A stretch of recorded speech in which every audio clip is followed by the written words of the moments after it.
عجیب کرشمہ۔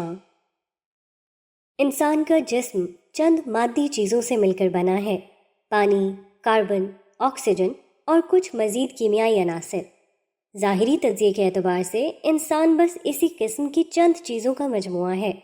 رابرٹ پیٹیسن نے انسانی جسم کے ان مادی عناصر کا حساب لگایا تو اس نے پایا کہ بازار کی شرح کے لحاظ سے ان کی کل قیمت $6.5 ہے، یعنی ہندوستانی سکے میں تقریباً 70 روپے۔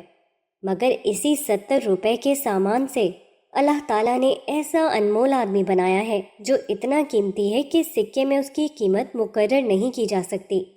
70 کھرب روپے بھی ایک انسان کی قیمت نہیں ہو سکتے۔ انسان کے انتہائی قیمتی ہونے کا اندازہ اس وقت ہوتا ہے جب کہ اس کا کوئی عضو سے چھن جائے۔ انسان کا ایک ہاتھ کٹ کر اس سے جدا ہو جائے تو اربوں ڈالر ادا کر کے بھی دوبارہ ویسا ہاتھ اس کو نہیں مل سکتا۔ انسان کی آنکھ بے نور ہو جائے تو ساری دنیا کی دولت بھی اس کو وہ آنکھ نہیں دے سکتی جس سے وہ دوبارہ دیکھنے لگے۔ انسان کی زبان اگر جاتی رہے تو کوئی بھی قیمت ادا کر کے وہ بازار سے ایسی چیز نہیں پا سکتا جس سے وہ بولے اور اپنے خیالات کا اظہار کر سکے۔ کیسی عجیب ہے خدا کی کاریگری کہ وہ بے قیمت چیزوں سے انتہائی قیمتی چیز بناتا ہے۔ وہ مردہ چیز کو زندہ چیز میں تبدیل کرتا ہے۔ وہ بے شعور مادے سے باشعور مخلوق وجود ملاتا ہے۔ وہ نہیں سے ہے کی تخلیق کرتا ہے۔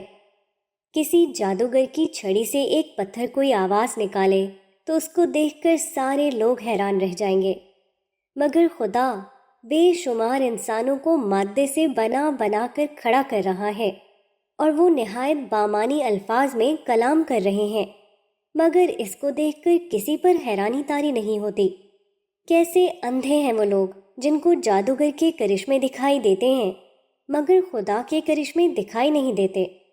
کیسے بے عقل ہیں وہ لوگ جو جھوٹے کرشمے دکھانے والوں کے سامنے سراپا عقیدت مند بن جاتے ہیں، مگر جو ہستی سچے کرشمے دکھا رہی ہے اس کے لیے ان کے اندر عقیدت و محبت کا جذبہ نہیں امنڈتا۔